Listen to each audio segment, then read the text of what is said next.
Bismillahirrahmanirrahim. Assalamualaikum warahmatullahi wabarakatuh. Halo adik-adik, perkenalkan nama kakak Ahmad Wahid Ridho dengan NPM 2111010174. Mahasiswa UI Nurdin Intan Lampung, Fakultas Tarbiyah dan Keguruan, Prodi Pendidikan Agama Islam, kelas E. Di sini kakak akan menjelaskan 3 materi mata kuliah Bahasa Indonesia untuk memenuhi ujian akhir semester Bahasa Indonesia yang diampu oleh Miss Era Octaviona MPD. Di sini kakak akan memaparkan 3 materi, yaitu materi pertama ragam bahasa, materi kedua karya ilmiah, dan materi yang ketiga sejarah berkembangnya bahasa Indonesia. Masuk langsung saja ke materi yang pertama, yaitu ragam bahasa. Di dalam beragam bahasa, kakak akan menjelaskan pengertian, penyebab terjadinya ragam bahasa, dan jenis-jenis ragam bahasa. Pengertian: ragam bahasa adalah variasi pemakaian bahasa yang timbul sebagai akibat adanya sarana atau cara, situasi, bidang pemakaian, dan daerah asal penutur yang berbeda-beda. Selanjutnya yaitu penyebab terjadinya ragam bahasa. Ragam bahasa timbul seiring dengan timbulnya perubahan di dalam masyarakat. Perubahan itu bervariasi-variasi bahasa yang dipakai sesuai keperluannya. Kalian tahu adik-adik, ternyata ada faktor penyebab timbulnya ragam bahasa. Yang pertama itu ada faktor budaya. Yang kedua itu ada faktor sejarah. Ketiga, faktor perbedaan demografi. Keempat itu ada faktor status sosial. Dan yang kelima itu faktor waktu atau situasi berbahasanya. Pertama itu faktor budaya. Setiap daerah mempunyai perbedaan kultur atau daerah hidup yang berbeda. Yang kedua faktor sejarah. Setiap daerah mempunyai kebiasaan atau adat istiadat dan bahasa nenek moyang sendiri-sendiri dan berbeda-beda antara daerah satu dengan daerah lainnya.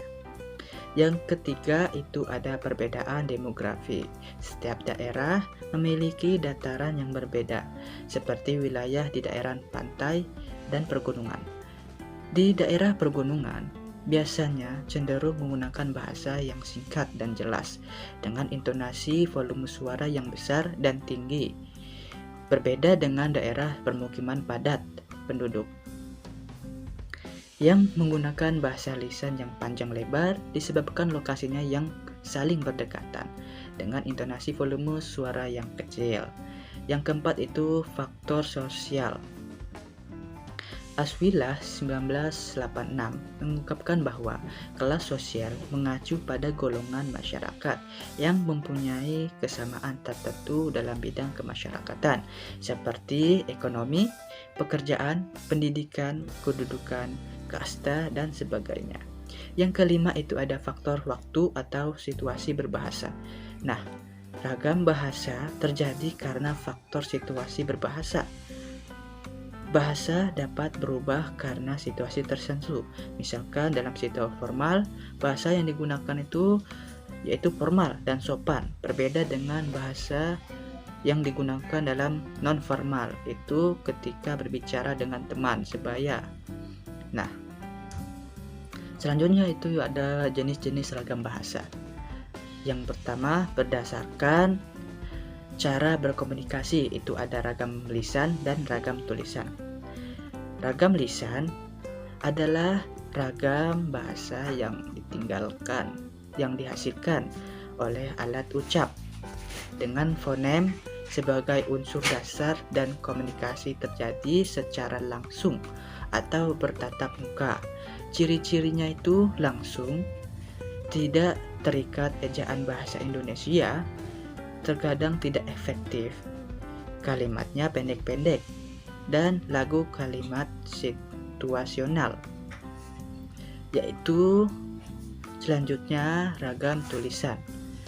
Ragam tulis adalah bahasa yang ditulis atau yang tercetak, sehingga penggunaannya tidak dipengaruhi atau tidak ditunjang oleh situasi pemakaiannya.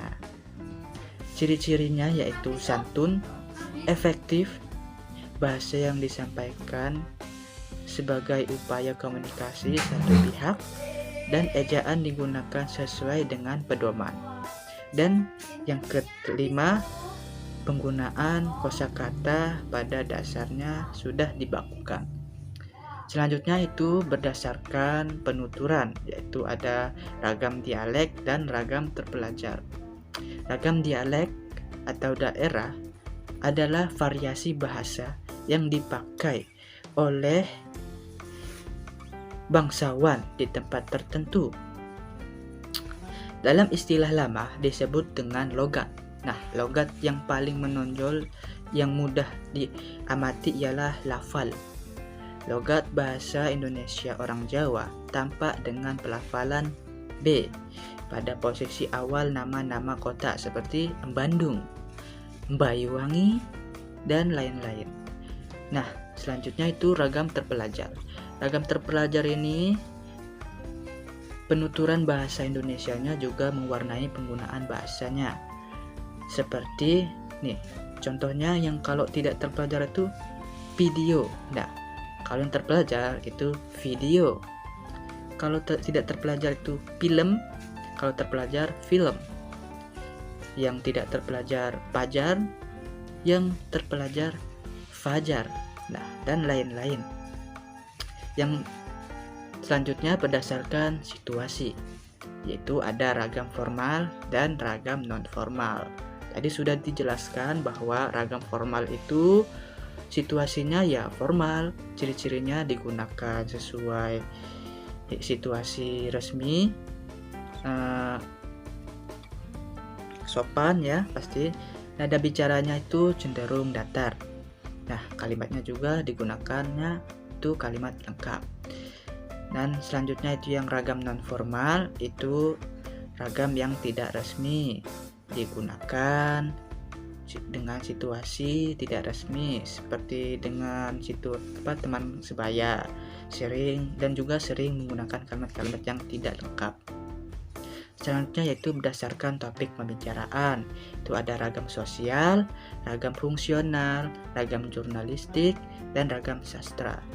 Ragam sosial merupakan tanggung bahasa yang sebagian norma dan kaedahnya berdasarkan atas kesepakatan bersama dalam suatu lingkungan masyarakat yang terbatas atau dalam lingkung yang kecil.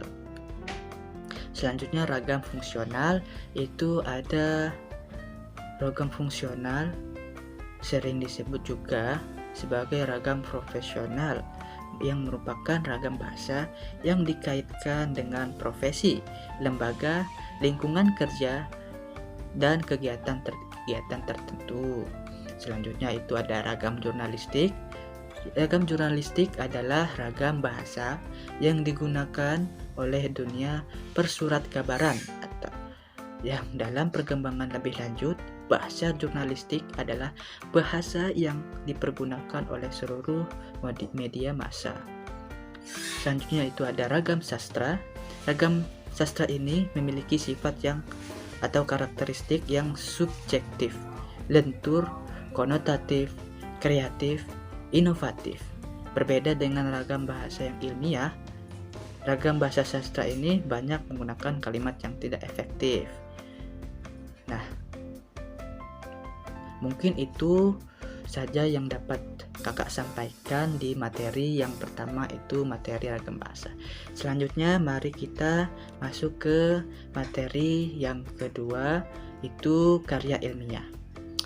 Karya ilmiah, di dalam karya ilmiah itu kakak akan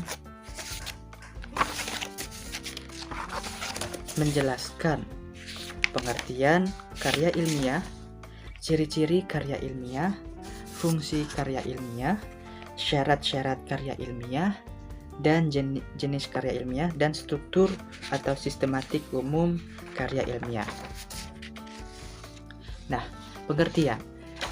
Menurut Pateda 1993, karya ilmiah adalah hasil pemikiran ilmiah pada suatu disiplin ilmu tertentu yang disusun secara sistematis, ilmiah, logis, benar, bertanggung jawab, serta menggunakan bahasa yang baik dan benar.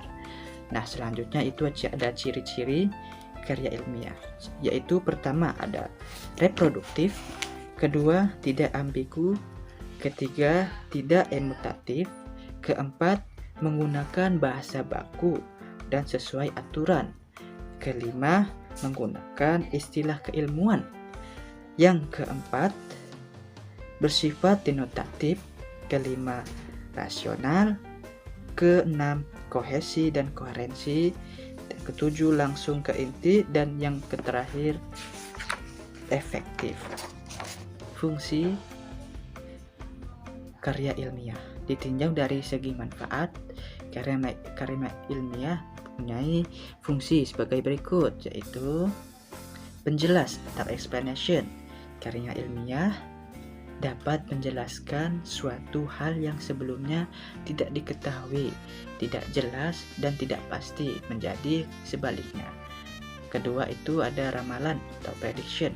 Karya ilmiah dapat mengantisipasi kemungkinan-kemungkinan yang akan terjadi di masa yang akan datang. Contohnya, membuat alat deteksi gempa.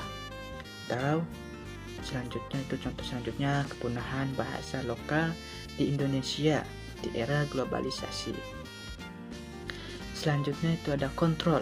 Karya ilmiah ini dapat berfungsi mengontrol, mengawasi, dan mengoreksi adik-adik untuk menjadi benar dan tidak ada suatunya pernyataan yang salah.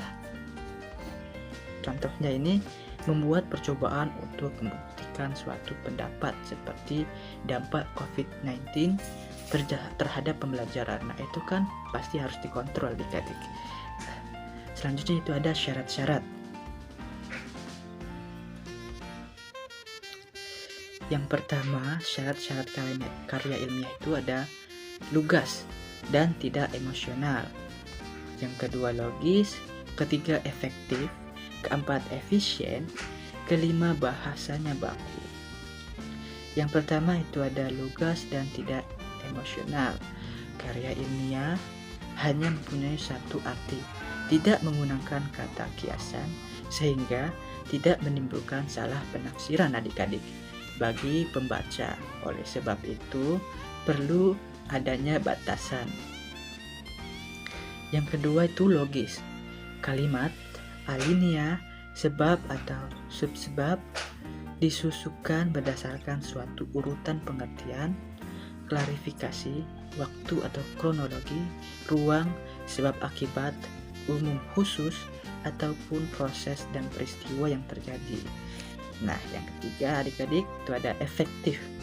Baik alinea atau sebab harus menunjukkan adanya satu kebulatan pemikiran, ada penekanan dan ada pengembangan. Keempat, efisien. Hanya mempergunakan kalimat atau kata yang penting dan mudah dipahami adik-adik kalau menurut menulis karya ilmiah itu. Nah, kelima, bahasanya baku. Nah, karya ilmiah ini adik-adik harus ditulis dengan menggunakan kalimat bahasa Indonesia yang baku atau menurut KBBI. Selanjutnya yaitu ada jenis-jenis karya ilmiah. Itu pertama ada makalah, yang kedua ada artikel makalah, ketiga artikel, keempat artikel, keempat itu ada laporan, dan yang terakhir itu tugas akhir seperti skripsi, tesis, dan disertasi. Nah adik-adik, ternyata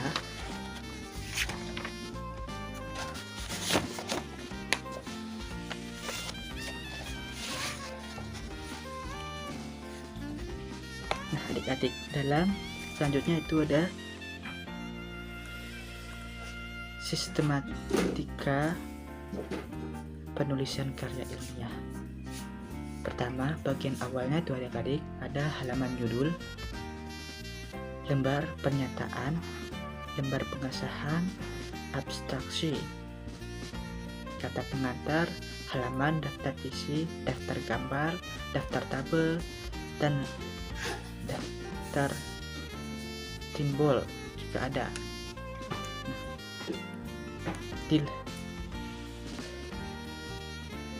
Di halaman judul itu ada ditulis cover sesuai aturan yang ada, meliputi informasi judul skripsinya, subjudul, studi kasus atau studi literatur. Tulisannya itu harus depannya huruf kapital ya.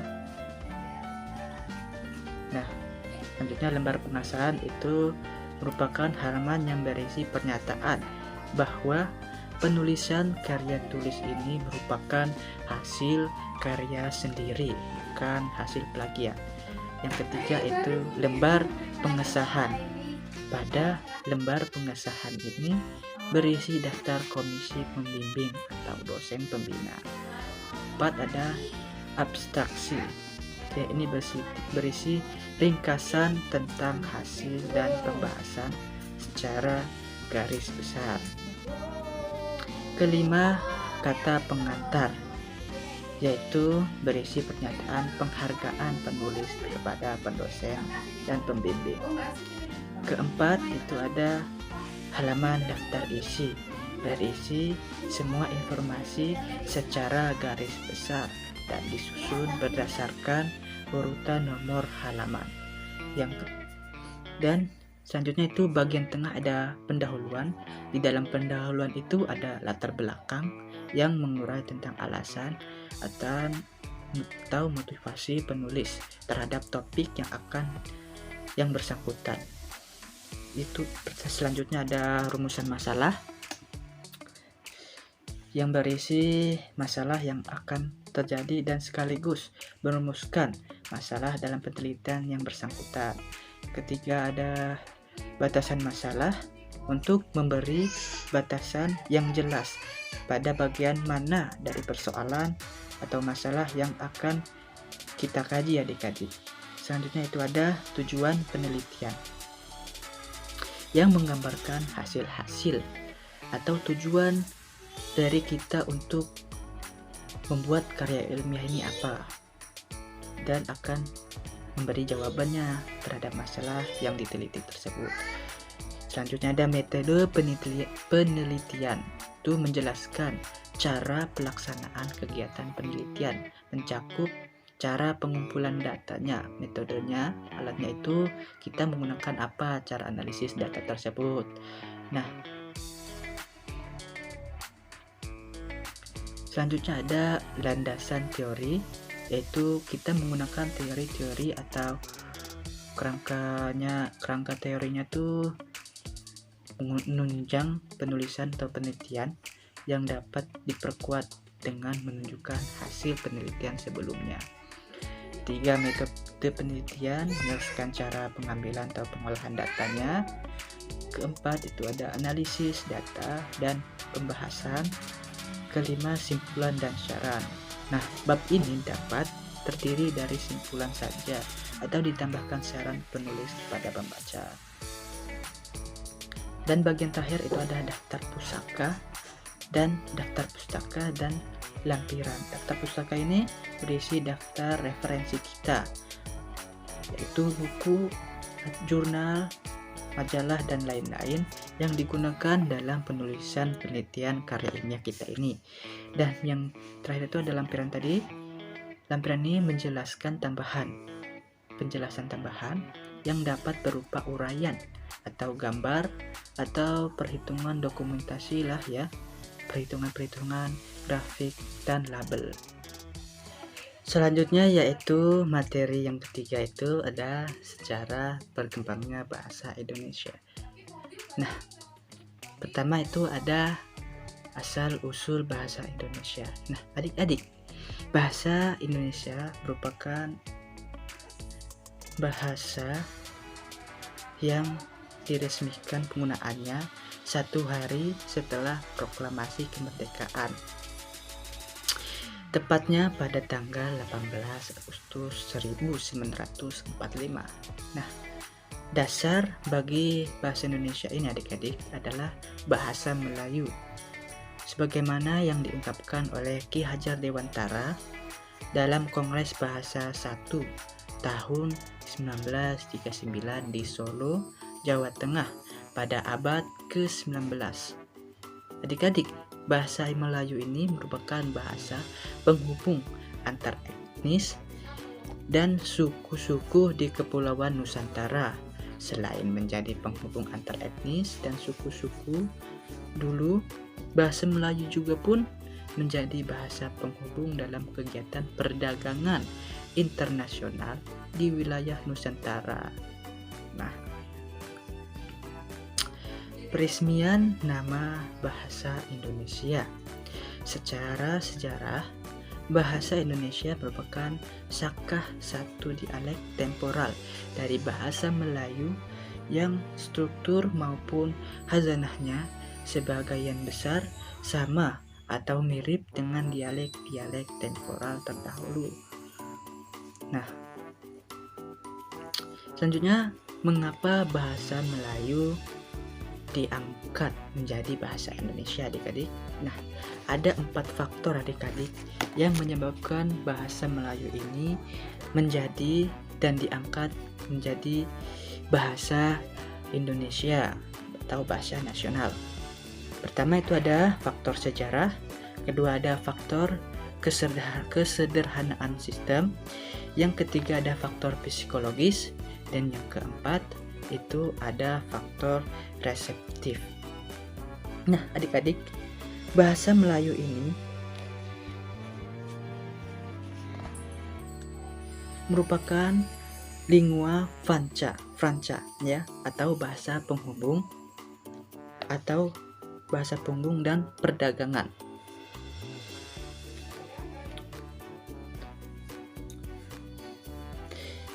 Dengan bantuan perdagangan, bahasa Melayu itu dapat disebarkan di seluruh pantai Nusantara, terutama di kota-kota pelabuhan. Nah, kenapa? Karena di situ itu merupakan pusat perdagangan yang menjadikan bahasa Melayu itu sebagai penghubung antara individu dan individu lainnya. Oleh karena itu, bahasa Melayu itu pun sudah tersebar dan boleh dikatakan sudah menjadi bahasa sebagian penduduk. Dan Gubernur Jenderal pada masa itu, Belanda itu sudah telah menetapkan bahwa bahasa Melayu menjadi bahasa nasional dan atau bahasa Indonesia. Nah, yang kedua itu ada faktor kesederhanaan sistem. Mengapa? Karena bahasa Melayu ini mempunyai sistem yang sangat sederhana dalam tinjauan segi fonologi, morfologi, dan sintaktis. Oleh karenanya, bahasa Melayu ini adik-adik dapat mudah dipelajari. Nah, yang ketiga itu ada faktor psikologis. Suku Jawa dan Belanda secara sukarela menerima bahasa Melayu menjadi bahasa nasional atau bahasa Indonesia, karena mereka itu sadar adik-adik bahwa untuk perlunya adanya kesatuan dan persatuan dalam bangsa ini. Dan yang terakhir ada faktor reseptif. Bahasa Melayu ini mempunyai kemungkinan untuk dipakai sebagai bahasa kebudayaan dalam arti luas. Dalam arti ini dapat digunakan untuk merumuskan pendapat secara tepat dan mengutarakan perasaan secara jelas. Karena keadaan ini sebab sifat bahasa Melayu itu reseptif, terbuka, dan mudah menerima pengaruh dalam rangka memperkaya dan menyempurnakan diri. Nah, Selanjutnya adik-adik, ada pun peristiwa-peristiwa penting adik-adik yang berkaitan dengan bahasa Indonesia. Peristiwa-peristiwa penting ini berkaitan dengan perkembangan bahasa Indonesia adik-adik. Yang pertama itu tahun 1808 yang disusunlah oleh ejaan resmi bahasa Melayu oleh C.H. Afan Hussein yang dibantu oleh Nawawi, Sultan Mamur, dan Muhammad Taib Sultan Ibrahim. Ejaan ini dimuat dalam kitab logat Melayu. Yang kedua itu tahun 1908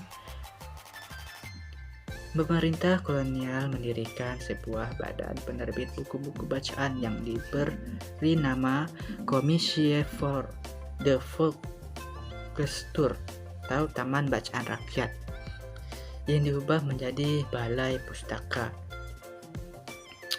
3 ada tanggal 16 Juni 1927, Yahya Datuk Kayo menggunakan bahasa Indonesia dalam pidatonya. Hal ini pertama kalinya dalam sidang Fokrat atau Dewan Rakyat.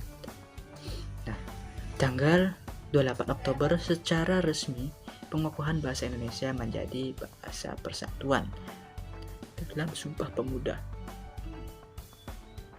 Tahun 1933 berdirinya sebuah angkatan sastrawan muda yang menamakan dirinya sebagai Pujangga Baru yang dipimpin oleh Sultan Takdir Ali Syabana.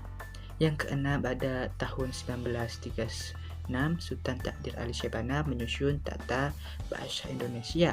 Tanggal 29 sampai 28 Juni 1938 dilangsungkan Kongres Bahasa Indonesia 1 di Solo. Tadi sudah dijelaskan tadi kan. Yang ke-8 tanggal 18 Agustus 1945 ditandatangani Undang-Undang Dasar 1948 yang salah satu pasalnya itu pasal 36 menetapkan bahasa Indonesia sebagai bahasa negara. Itu bahasa Melayu tadi kan.